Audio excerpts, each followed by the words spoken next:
Alors, bonsoir.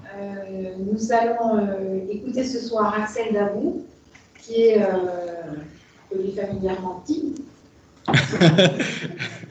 qui est doctorant à la faculté des sciences et au laboratoire Sciences pour l'environnement. Donc, je vais le laisser se présenter. C'est notre deuxième rendez-vous des doctorants cette année. Rendez-vous le mois prochain. Mais avant cela, nous allons écouter Axel qui va nous parler du houblon et de la valorisation de cette ressource naturelle que l'on trouve en Corse. Merci Axel. Bonjour, je m'appelle Axel, je suis doctorant en 4e année de thèse à l'Université de Corse, au laboratoire de chimie des produits naturels. Aujourd'hui, je vais vous présenter mon travail sur le houblon, la valorisation d'une ressource naturelle corse. C'est une thèse qui est réalisée en convention CIFRE, c'est-à-dire qu'elle est en partenariat entre l'Université de Corse et une entreprise, ici la brasserie Ribelle, située à Patrimonio. Donc, je vais commencer cette présentation par vous exposer les deux grands objectifs de ce travail de thèse. Ensuite, j'exposerai toutes les expérimentations que j'ai réalisées jusqu'à présent, quelques résultats que j'ai sélectionnés, et enfin, j'ouvrirai sur des perspectives. Alors, il faut savoir qu'il y a deux grands objectifs à ce travail. Déjà, un centré plutôt autour de l'université et l'autre plutôt autour de l'entreprise. Le premier, c'est la valorisation du houblon de Corse, à travers notamment sa variabilité géographique. Donc, il faut savoir que le houblon pousse spontanément sur tout le territoire corse. Et l'idée ici, c'est de venir comparer les différentes stations, c'est-à-dire les endroits où il pousse, d'un point de vue morphologique, mais également de sa composition chimique. Donc, quelles sont les différences dans ce houblon par rapport à l'endroit où il pousse en Corse. Ensuite, c'est l'étude de l'impact de sa mise en culture. Ce houblon qui pousse spontanément, qui est sauvage, comment il réagit lorsqu'on le met en culture dans un endroit qu'on appelle une houblonnière. Deuxième point, dans ce travail-là, il y a des houblons qui poussent ailleurs, bien sûr, qui sont cultivés, on appelle ça des cultivars commerciaux. Nous, on est venu transplanter certains de ces cultivars venant d'ailleurs sur notre territoire. L'idée, c'était aussi, encore une fois, de regarder quel est l'impact de ce changement de terroir, ce houblon qui pousse ailleurs, comment il réagit lorsqu'on le met en Corse. Ensuite, pour entrer vraiment dans le vif du sujet, une étude de la morphologie de ce houblon, suivant l'endroit où il pousse. Parfois, il y a des différences au niveau de sa forme, donc quelles sont ces différences et aussi pourquoi. Et enfin, le point le plus intéressant pour le cas de cette thèse en chimie, c'est la caractérisation chimique de ce houblon, de ces cônes de houblon. D'un côté, au niveau de sa composition volatile, donc plutôt son potentiel aromatique, et de l'autre, au niveau de sa fraction lourde, les composés beaucoup plus lourds qui vont plutôt apporter l'amertume à la bière. Le deuxième grand objectif, donc plutôt côté de l'entreprise, c'est déjà la création de la toute première houblonnière de Corse. Comme vous pouvez l'imaginer, ça a un impact économique très important pour la brasserie, mais aussi pour la Corse. Ensuite, l'optimisation des méthodes de brassage. Essayer d'améliorer les rendements de la fabrication de la bière. Essayer de se tourner vers une économie circulaire, dont je vais en parler un peu plus tard. Réaliser une analyse organoleptique de ce houblon et de cette bière après incorporation de ce houblon de Corse. Analyse organoleptique, c'est une analyse sensorielle, tout simplement. Et enfin, pourquoi pas aboutir à la création de la toute première bière 100% Corse, puisqu'il faut savoir qu'aujourd'hui, sur le territoire, aucune des bières qu'on nous propose n'est confectionnée à 100% à partir d'ingrédients de notre île. Petite présentation du houblon, sa carte d'identité, son nom latin, Humulus lupulus. Il est de la famille des Cannabacées, son unique cousin, c'est le cannabis. C'est une liane grimpante, urticante, attention, et dioïque. Dioïque, ça veut dire que les mâles et les femelles poussent sur 2 pieds distincts. Donc le houblon pousse spontanément sur tout l'hémisphère nord, et l'intérêt pour nous dans la bière, c'est qu'il va venir apporter ses arômes, son amertume surtout, et aussi des propriétés antiseptiques, donc pour la conservation de la boisson. Point intéressant, avant le début de ce travail, le houblon n'avait jamais été cultivé en Corse à des fins de commercialisation. Maintenant, je vais vous présenter les différentes expérimentations que j'ai mises en œuvre au cours de ces 3 ans et demi. Je vais commencer par celle autour de la bière, donc le produit fini. Tout d'abord, c'est l'optimisation du houblonnage des bières. En fait, pour houblonner une bière, il y a 2 méthodes. Une méthode conventionnelle, qui est réalisée à chaud, pendant la période d'ébullition, qui est nécessaire à la stérilisation du mou. On vient placer des cônes de houblon pour, sous l'effet de la chaleur, extraire les composés d'intérêt. Donc là, c'est surtout les composés amérisants, mais également les composés volatiles. Le problème, c'est qu'avec cette chaleur, les composés volatiles qui sont assez fragiles auront tendance à se dégrader, voire carrément à s'évaporer. D'où l'émergence de la seconde méthode, qu'on appelle dry hopping. Et là, c'est un houblonnage à froid. En fait, après l'ébullition, on vient refroidir le mou et seulement à ce moment-là, incorporer les cônes de houblon. Donc, on va extraire beaucoup moins de composés lourds, donc de potentiel amérisant, mais par contre, les composés volatiles vont plutôt rester dans le mou et voire même ne pas se dégrader du tout. L'idée de ce premier travail, c'était vraiment de comparer les deux méthodes d'un point de vue du potentiel aromatique du houblon de Corse dans les bières. Ensuite, on a essayé de travailler sur le recyclage des matières premières. Il y a quatre grands ingrédients pour la fabrication de la bière. C'est l'eau, le malt de céréales, le houblon et les levures. Donc pour l'instant, on n'a jamais travaillé sur les levures, mais sur les trois autres ingrédients, on a essayé de se tourner, comme je vous l'ai dit tout à l'heure, sur une économie circulaire et sur une réutilisation des matières premières. Pour l'eau, par exemple, on est venu récupérer l'eau de refroidissement de la bière pour arroser la houblonnière. Pour cette houblonnière aussi, on est venu récupérer les drèches de malt d'orge après la fabrication de la bière et les composter pour faire de l'engrais naturel pour notre houblonnière. Et enfin, le point le plus appliqué au houblon, en fait, aujourd'hui, pour houblonner une bière, on utilise uniquement les cônes. Les cônes, c'est une très petite partie du végétal, c'est de l'inflorescence. Et la grande majorité du végétal n'est absolument pas utilisée. Tout ce qui est tiges, feuilles, etc. Donc nous, on a fait des études là-dessus, on a trouvé qu'il y avait de l'huile essentielle dans ces parties déchets du végétal. Donc l'idée, c'est de les récupérer et de venir renforcer l'aromatisation de la bière avec ça. Évidemment, c'est un intérêt économique conséquent puisque le brasseur mettra moins de cônes de houblon dans ses bières pour obtenir le même résultat. Ensuite, dernier point autour de ces bières, c'est l'identification de ces composés volatiles. Et aussi, parmi ces composés les plus volatiles, lesquels proviennent à la base du houblon. Donc en fait, concrètement, c'est essayer de comprendre quel est l'impact du houblon sur le produit final. Ensuite, on a travaillé directement sur le végétal. On a commencé par une grande campagne d'échantillonnage, puisque comme je vous l'ai dit, le houblon pousse spontanément en Corse. L'idée, c'était d'essayer de trouver où déjà et dans quelles circonstances. Donc pour ça, on a débuté une large vague d'échantillonnage sur plus de 1500 km et on a sélectionné 13 stations pour leurs différences et notamment au niveau de leur morphologie. Donc là, on a commencé une étude morphologique, c'est-à-dire essayer de comprendre pourquoi il y a des différences au niveau de la forme du végétal. Ces différences, elles peuvent être vraiment variées, aller de la taille des feuilles, la couleur, la longueur des tiges, etc. Ensuite, on a travaillé un petit peu sur la phylogénétique. Je dis un petit peu parce que ce n'est pas notre spécialité au laboratoire de chimie des produits naturels. Et on a créé un partenariat avec l'Université de Parme qui possède un laboratoire spécialisé dans la phylogénétique du houblon. Donc là, vraiment, on a essayé de faire ce partenariat et ça nous a permis de comprendre certaines choses sur le houblon de Corse et notamment quelle est sa place par rapport à d'autres cultivars commerciaux. Donc là, c'est un travail qui reste vraiment à approfondir et qui est très intéressant. Et pour finir, la caractérisation chimique de ces cônes, donc comme je vous l'ai dit, le côté plutôt volatile et la fraction lourde. Ça, je vais vous expliquer vraiment en détail parce que c'est le cœur de la thèse dans les slides suivantes. D'abord, je vais finir sur le troisième grand point des expérimentations, c'est au niveau de la mise en culture. En fait, comme je vous l'ai dit, on a créé la toute première houblonnière de Corse et la création de cette houblonnière était assez compliquée, assez longue parce qu'il fallait au préalable réaliser un grand travail de littérature puisque ça n'a jamais été fait en Corse auparavant. Et donc, il fallait voir quels étaient les paramètres optimaux pour la construction de cette houblonnière.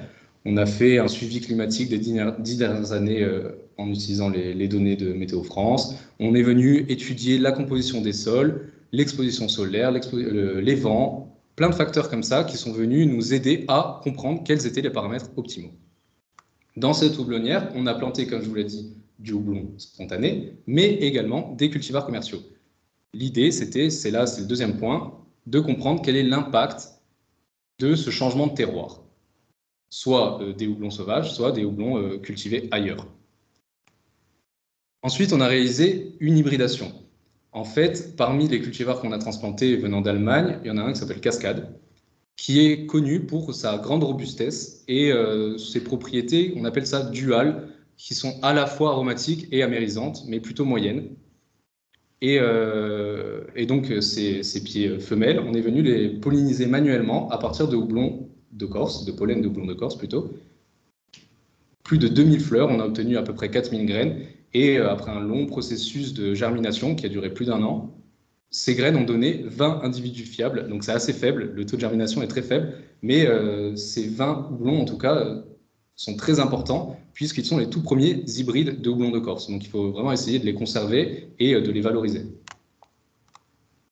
Pour finir, l'optimisation de nos méthodes de culture et de récolte, puisque comme vous pouvez l'imaginer, étant donné que ça n'a jamais été fait avant, on n'a pas réussi du premier coup notre houblonnière, donc c'était vraiment un travail de longue haleine, d'année en année, on est venu améliorer nos méthodes de culture et de récolte pour aboutir au bout de 3 ans et demi à un protocole qui est très satisfaisant. Maintenant, je vais vous préciser vraiment ce que j'ai fait au niveau de la caractérisation chimique.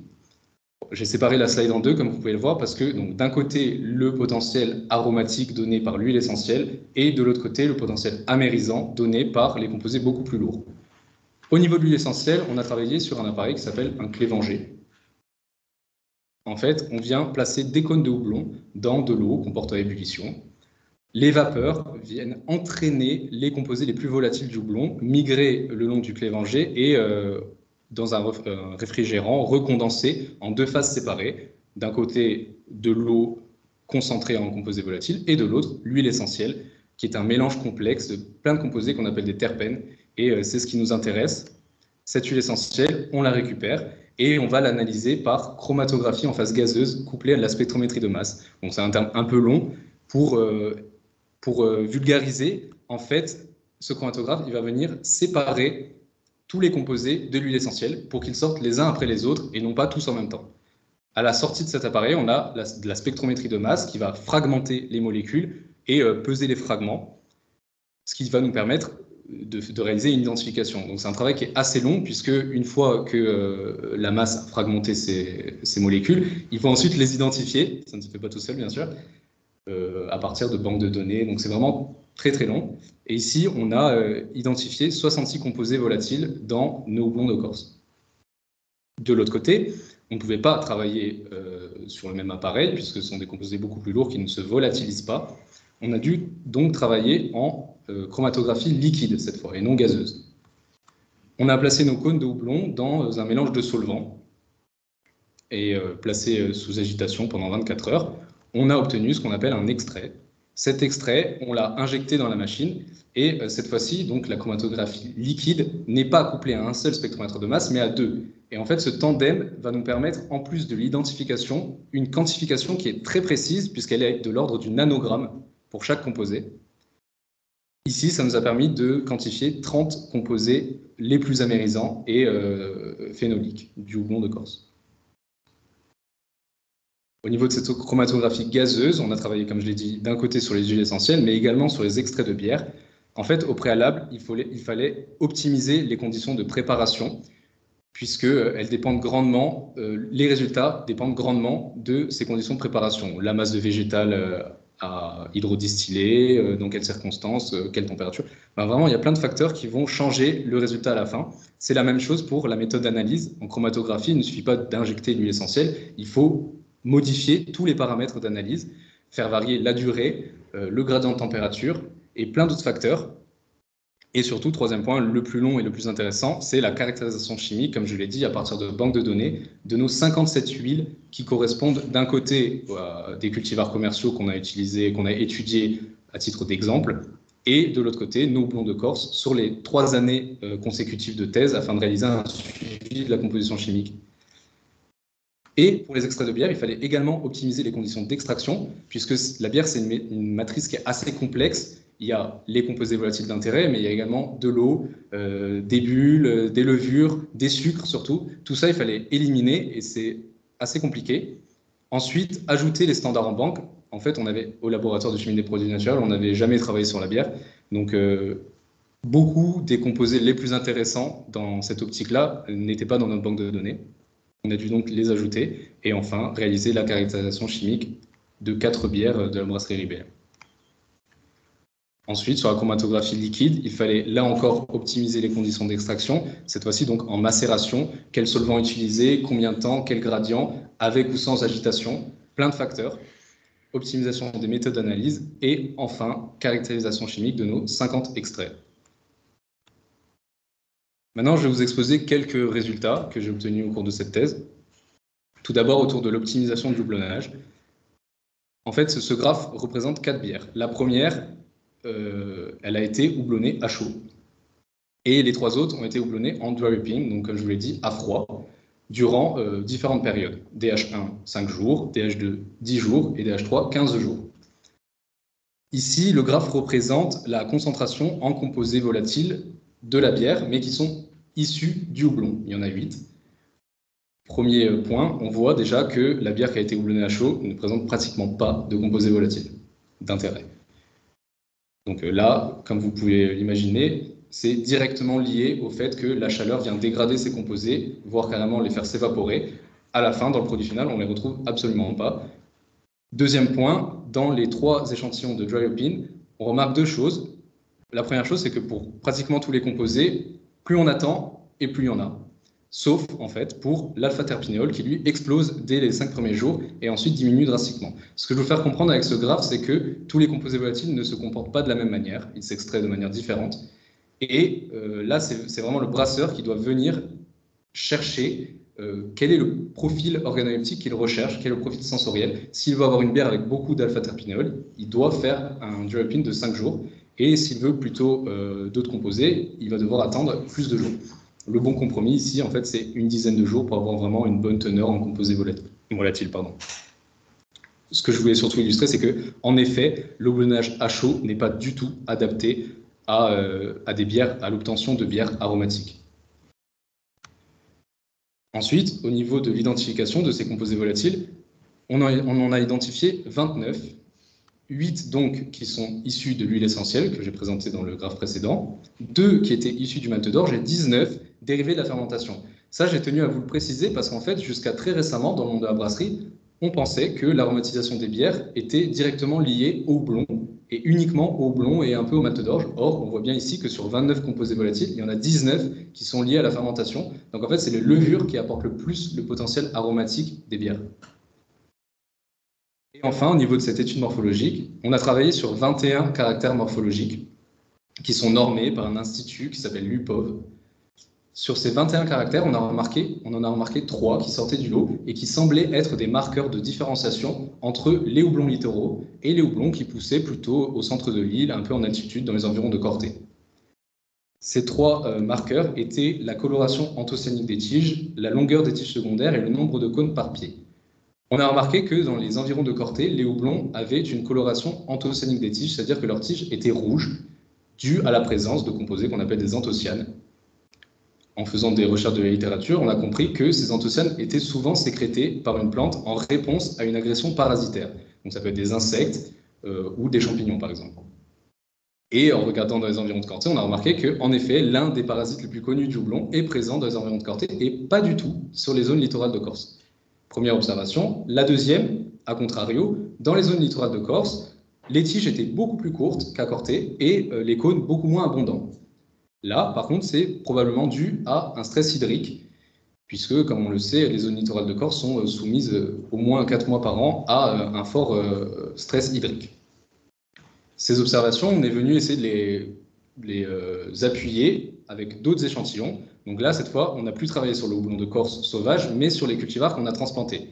À la base, ils poussaient dans une région d'Allemagne qui s'appelle le Tettnang, qui ressemble un peu à Corté, puisqu'ils sont en mi-altitude et assez humides.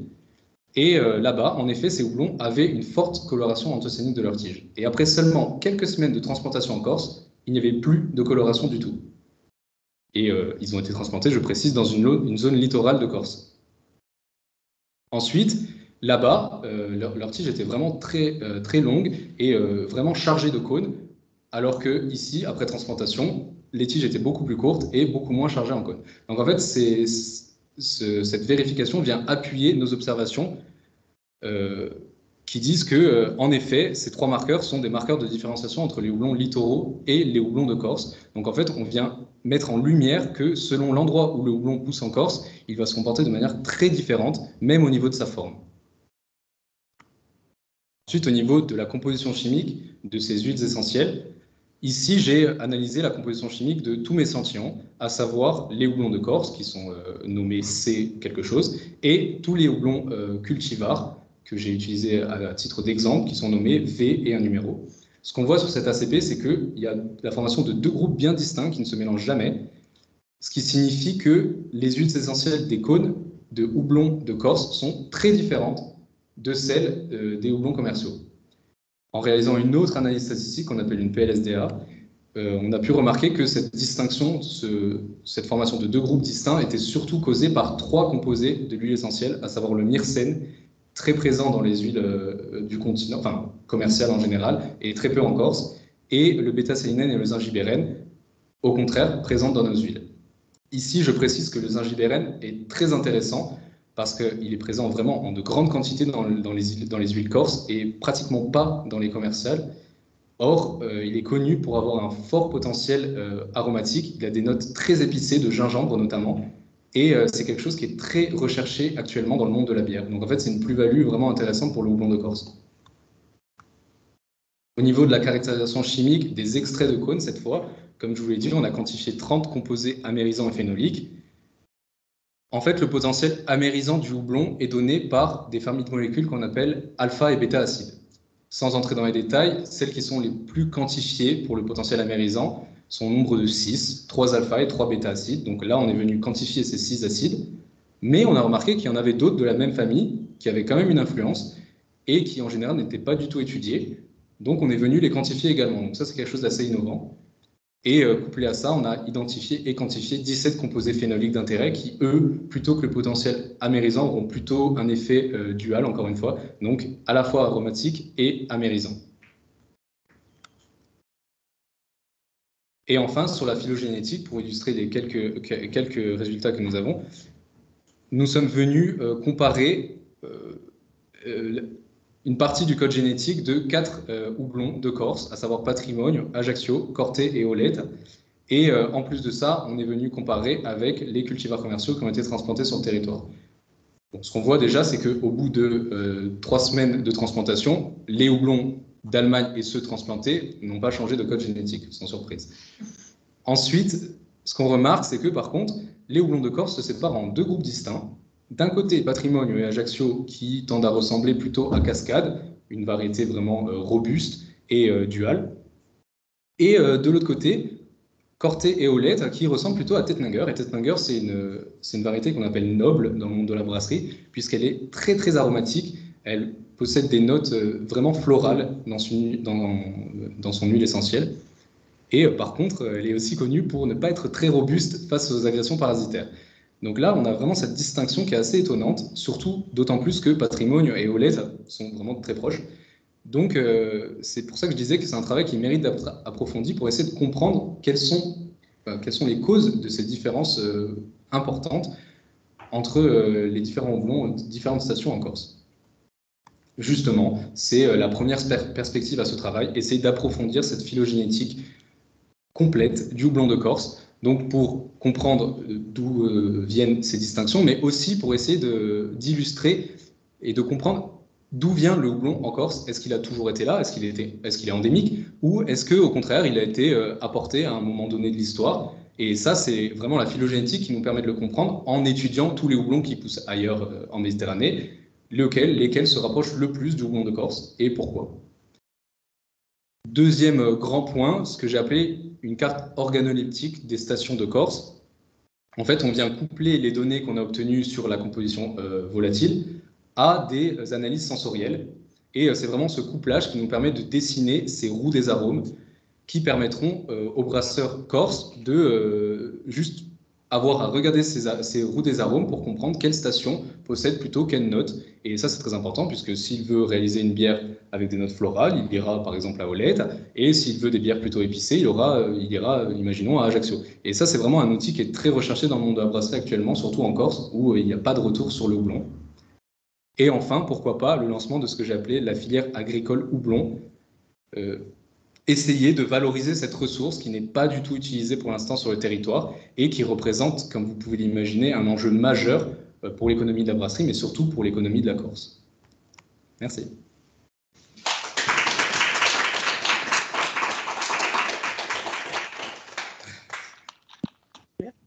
Merci Tim pour cette présentation. Je vais vérifier, oui, parfait, ça va très bien. Je vais passer dans les rangs, j'imagine que vous avez des questions, ou vous voulez que je commence avec quelques questions? Ah, tu as des questions aussi. Des questions, évidemment. Clairement, on a des questions. Bonjour. Déjà, je voudrais dire merci parce que c'était hyper clair et franchement, la présentation était vraiment top. Merci beaucoup. J'avais une question sur l'échantillonnage. Du coup, tu as eu à peu près combien d'échantillons de houblon de Corse? Et après, comment tu as réussi à les catégoriser? Parce que tu parlais des 4 stations, au Létin Corté. Est-ce que du coup, tu as échantillonné un peu plus En fait, on a donc cette prospection de 1500 km en Corse, ça nous a permis de trouver pas mal d'endroits où pousse le houblon. Et nous, on a gardé 13 stations. Pourquoi 13 et pas plus? En fait, parce que certaines poussaient vraiment à proximité, donc ça ne nous intéressait pas d'avoir plein d'échantillons qui poussaient juste à côté. L'idée, c'était vraiment d'avoir une variabilité géographique. Et les 4 houblons dont vous parlez, en fait, c'est ceux qui ont été soumis à une analyse phylogénétique. Par contre, l'analyse de la composition chimique et de la morphologie, ça concerne vraiment toutes les stations, donc 13. Et pour chaque analyse chimique, on a tripliqué les résultats. Donc on a pris 3 fois le végétal et on a réalisé 3 hydrodistillations, par exemple, pour vraiment essayer de moyenner les résultats et avoir quelque chose de concret. Une autre question un peu plus technique, du coup. Sur l'analyse phylogénétique, c'est basé sur combien de gènes à peu près? Il me semble qu'il y a 4 marqueurs. Donc, après, c'est pas mon domaine, donc commencez pas à me demander des trucs vraiment concrets sur la génétique. Mais en tout cas, on a travaillé sur 4 marqueurs différents qui sont connus dans la littérature comme étant directement influencés par l'endroit où pousse le végétal, quoi. Le houblon, en l'occurrence. Quelqu'un d'autre? Peut-être une question rapide. Là, vous avez traduit en Corse, on trouve que des pieds sauvages de houblon. Comment on passe d'un pied sauvage à un pied cultivable en masse, on dira, ou au moins à des rendements intéressants? Et justement, c'est quoi le rôle des biologistes là-dedans? Alors, oui, bon, déjà, c'est clair, il n'y a que du houblon sauvage en Corse, en dehors de cette houblonnière expérimentale. Et en fait, mettre en culture un houblon, je l'ai remarqué au cours de cette thèse, c'est assez compliqué. Parce que, déjà, le végétal pousse au bord des rivières en général. Donc, bon, avoir un terrain agricole au bord d'une rivière, c'est pas donné à tout le monde. Mais surtout, ces propriétés vont dépendre immédiatement des plantes qui poussent autour et de plein d'autres facteurs. Bon, ça, c'est le cas de tous les végétaux, hein. Et donc, en fait, ce que nous, on a fait, c'est qu'on a transplanté du houblon de Corse. Au début, on a fait des analyses génétiques et, composition chimique et morphologique pour essayer de sélectionner un houblon qui paraissait un peu plus robuste ou un peu plus cultivable. Et ensuite, ce houblon, on est venu le transplanter dans une houblonnière expérimentale juste à côté de la brasserie. Et en fait, c'est un travail de longue haleine parce que ça nous a pris 3 ans à obtenir un rendement suffisant. Bon, peut-être pas suffisant, on en est encore loin, mais au moins satisfaisant.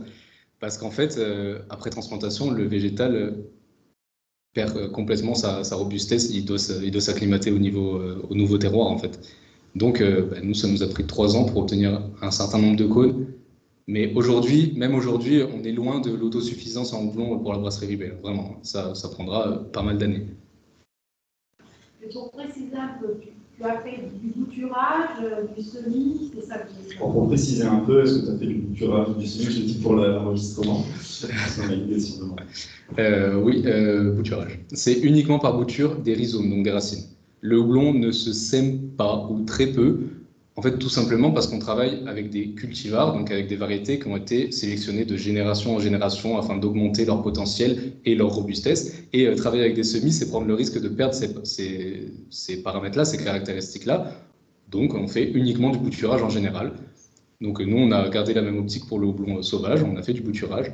Là où on a fait du semis, c'est pour la pollinisation, pour l'hybridation, évidemment, puisqu'on obtient des graines, donc on n'a pas le choix. Est-ce que j'ai une autre question là, au fond, peut-être? Allez-y.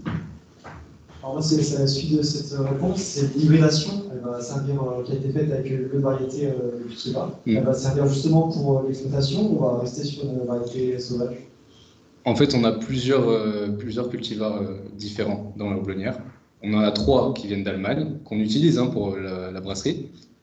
Et on en a 2 qui sont des houblons sauvages qui ont été mis en culture. Et donc, potentiellement, on aurait cet autre houblon qui serait un hybride entre les deux. Et l'idée, c'est vraiment de venir garder les propriétés du houblon de Corse, organoleptique, on espère, et le renforcer avec ce cultivar commercial. Donc, bon, après, évidemment, l'hybridation, c'est assez aléatoire. Donc, ça va se faire en de nombreuses années, de nombreux essais. Merci. Alors ça, par exemple, tout à l'heure, tu nous présentais plusieurs houblons et leurs ressemblances. Notamment, tu avais le houblon de Corté qui ressemblait beaucoup au Tettnanger, c'est ça? Oui. Et tu disais que le houblon de Corté, justement, il vivait dans une zone parasite, où il y avait des parasites, puisqu'il avait la tige qui était colorée, notamment de ça, et que le Tettnanger résistait très mal aux parasites. Et du coup, est-ce que, par exemple, c'est le genre de houblon un peu intéressant d'un point de vue, parce que s'il est résistant aux parasites et qu'il a des bonnes propriétés organoleptiques, est-ce que justement il y a c'est comme ça qu'on découvre de nouvelles façons de faire de nouveaux houblons intéressants, c'est en comparant, en disant ah, celui-ci est intéressant, est-ce que vous avez retenu par exemple de demander ça? Oui, bien sûr, au sein de la Corse. Oui, parce que tu avais marqué que le Corté ressemblait, que le Corté Wild, parce que vous avez fait le Corté, ressemblait au Tettnanger. Justement, en fait, les 2 houblons qu'on a mis en culture, on a essayé d'avoir cette différence et de la marquer pour la mise en culture. Justement, on a pris le houblon de Corté parce qu'il ressemblait un peu à Tettnanger, parce qu'il poussait avec une tige rouge, parce qu'à la base, on n'avait pas encore les résultats phylogénétiques, mais c'est surtout parce qu'il était très différent physiquement des autres, quoi. Et le deuxième houblon, c'est celui de un qui poussait en plaine orientale. Donc là, on est en zone littorale. Donc c'est vraiment l'idée, c'était d'avoir les deux aspects. Bonjour, moi j'aurais une question par rapport à l'amertume et au côté floral du houblon. Quand vous avez mis votre houblon dans votre mou, vous avez mis en début d'ébullition, en fin d'ébullition, est-ce que vous avez fait les 2 tests? Parce qu'en fin d'ébullition, on a la partie aromatique, et en début d'ébullition, la partie amérisante. Oui, bah, j'ai pas voulu rentrer dans les détails de la brasserie, mais oui, en fait, les échantillons que j'ai utilisés, que j'ai analysés, sont vraiment des bières fabriquées dans la brasserie Ribelle. C'est pas un brassage que j'ai fait moi-même. Donc, c'est les bières qui sont vendues actuellement. Donc, en fait, oui, le processus de fabrication, sans entrer dans des trucs secrets, le processus de fabrication, c'est pour le houblonnage à chaud, bien sûr. En fait, on vient mettre du houblon 2 fois, pour être exact. La première fois, au début de l'ébullition, pour permettre à la chaleur d'extraire tous les composés amérisants qui ne vont pas se dégrader sous l'effet de la chaleur. Et ensuite, on vient remettre du houblon qui est plus floral pour essayer d'extraire ces composés volatiles et ne pas les faire trop tarder dans l'ébullition pour pas trop les perdre. Mais on voit en fait qu'ici, même avec ce process, on en perd quand même beaucoup. Donc, dans les tests que vous avez fait chimiques, du coup vous avez fait les 2, vous avez fait bouillir pendant 60 minutes pour voir qu'est-ce qui était volatile et bouillir 5-10 minutes pour voir la partie non, voilà, sur le... Vous faites un process, tout le monde 60 minutes à l'ébullition Non, en fait, j'ai suivi le process habituel, c'est-à-dire que j'ai mis du houblon au début, et enfin, on a mis du houblon au début, et ensuite on a remis du houblon à la fin, et donc l'analyse comporte les 2. Mais en fait, ici, ce que je vous ai présenté, le graphe, ça ne parle que des composés volatiles. Donc en fait, le premier ajout du houblon n'influe pas du tout, puisque là, ça va plutôt être des composés amérisants qu'on ne retrouve pas dans cette analyse. Donc c'est vraiment, en fait, ce qu'on étudie au final, c'est seulement les 5 dernières minutes du houblonnage. Mais malgré ça, on en perd énormément. Bon, par contre, sur le graphe que je vous ai illustré, on n'est pas à 0, je précise, parce que là, c'est dézoomé. Mais quand on zoome, on a quand même des composés volatiles. C'est juste que c'est vraiment très différent de lorsqu'on fait un dry hopping. C'est ça que je voulais vous montrer. Peut-être ici, je crois. C'était répondu.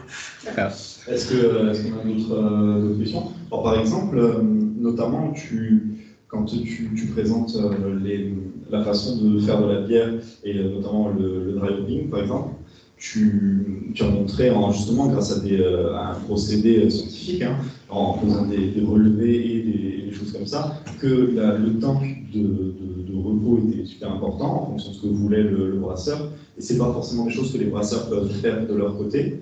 Donc, est-ce que sur ce genre de choses, par exemple, le côté scientifique doit se placer en formation pour des brasseurs ou simplement en compilateur de houblon, peut-être pour le futur, peut-être dans 10 ans, s'il y a une filière houblonnière en Corse. Est-ce que justement, comment ça se passe dans ce truc-là? Déjà, oui, c'est clair qu'il faudrait essayer d'appliquer directement ces analyses scientifiques au monde de la brasserie. Je pense que c'est le cas pour tous les domaines, hein, de toute manière.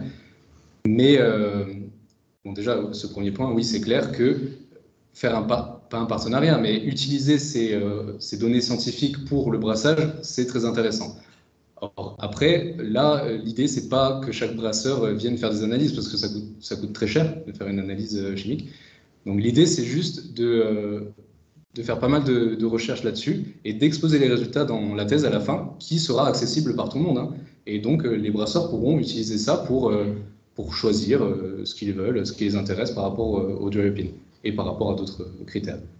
Voilà. Après, s'ils veulent faire leurs analyses, parce que c'est intéressant aussi, là, par contre, il va falloir trouver un laboratoire.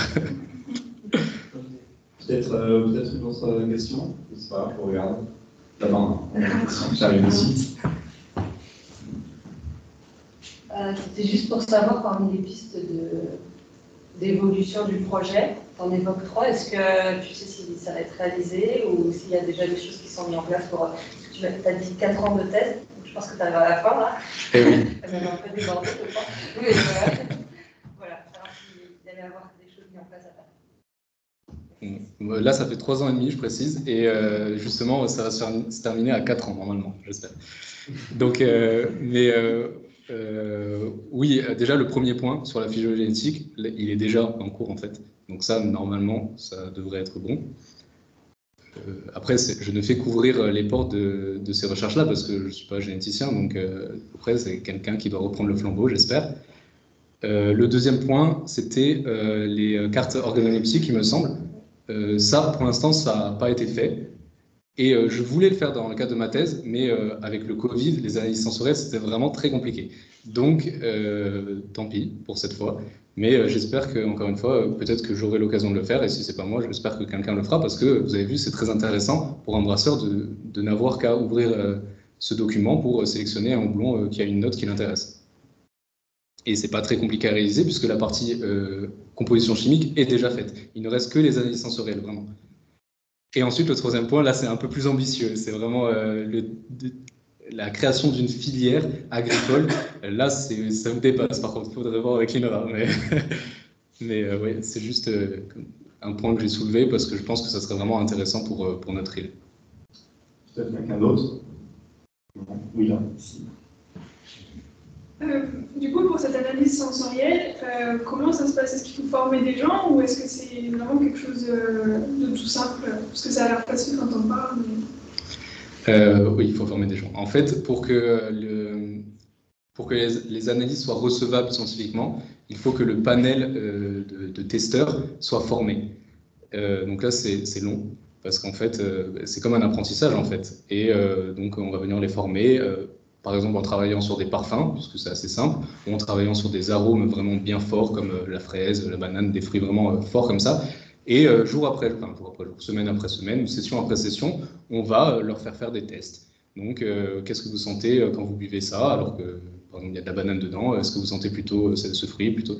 Et donc, vraiment, au fur et à mesure, ce panel va être considéré comme entraîné. Et lorsque ce process d'entraînement sera fini, il sera apte à réaliser cette analyse sensorielle et en tout cas les résultats seront recevables. C'est surtout ça qui est intéressant. Et en fait, à l'université, il y a déjà un panel d'analyse sensorielle puisque quelqu'un avait déjà travaillé dessus. Elle s'appelle Noémie Gonzalez d'ailleurs. Et donc il y a déjà un panel formé, c'est là que je voulais justement rebondir dessus et utiliser ces personnes qui sont déjà formées pour réaliser cette analyse sensorielle. C'était comme une opportunité intéressante. Malheureusement, ça n'a pas été possible. Peut-être quelqu'un d'autre, une autre question? On peut terminer peut-être sur une question un peu plus... Là, en ce moment, justement, la bière revient à la mode et il y a de plus en plus de craft beer et de choses comme ça. Donc, est-ce qu'il y a un intérêt ou houblon corse, un intérêt gustatif, surtout, après économique évidemment, mais est-ce que, justement, tout à l'heure, tu me montrais un graphique qui était très différent, où est-ce qu'on voyait vraiment deux groupes distincts entre les houblons du marché et les houblons sauvages que tu avais trouvés. Est-ce que ça, c'est dû au fait que l'hybridation, forcément, va enlever c'est quoi? C'est des enzymes? C'est des composés chimiques, des terpènes. Ces composés chimiques intéressants gustativement, mais qui peut-être fragilisent la plante et quand tu la rends cultivable, ils disparaissent. Ou est-ce que justement c'est endémique, c'est intéressant et que ça pourrait être utilisé plus tard? Comment? Pour voir des Corsican beer vendus par Bulldog avec du blanc. Bon, ça, je ne sais pas si c'est vraiment l'ambition, mais en tout cas, oui, bien sûr que c'est valorisable, enfin, j'espère. C'est un peu l'intérêt de ce travail, justement, c'est de donner un point de valorisation au houblon de Corse, qui est une ressource qui est largement présente sur le territoire et qui n'est pas du tout utilisée pour l'instant.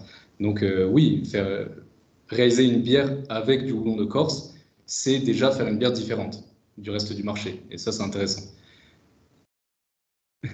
Mais en plus, pour parler de ces composés, là, donc le myrcène, il y en a très peu dans le houblon de Corse, alors qu'on le retrouve vraiment beaucoup dans les cultivars commerciaux. Donc je ne dis pas que c'est un mauvais composé, au contraire, hein, c'est très bien, mais c'est quelque chose qui est déjà présent ailleurs, donc l'offre est déjà là. Par contre, le zingibérène, il y en a très peu, et ça, c'est vraiment intéressant. Donc, si on veut faire une bière épicée avec des arômes de gingembre, on va la faire avec le houblon de Corse, j'espère. Donc, oui, on peut valoriser le végétal. D'accord, merci beaucoup. Après, pardon, je rebondis sur un truc que tu as dit aussi, j'avais oublié. Sur la mise en culture, est-ce qu'on va perdre ces composés? L'avenir nous le dira, mais parce que ça ne va pas se faire en un an. En tout cas, pour l'instant, sur les 3 années, on ne perd pas de zingibérène, sur les 3 années de mise en culture. Donc j'espère que ça sera toujours le cas. Merci beaucoup. On n'a pas de dernière question. Merci beaucoup, Tim, pour ta présentation. C'était très intéressant. Et on vous retrouve rapidement pour le mois prochain. Merci beaucoup. Merci à vous. Bravo.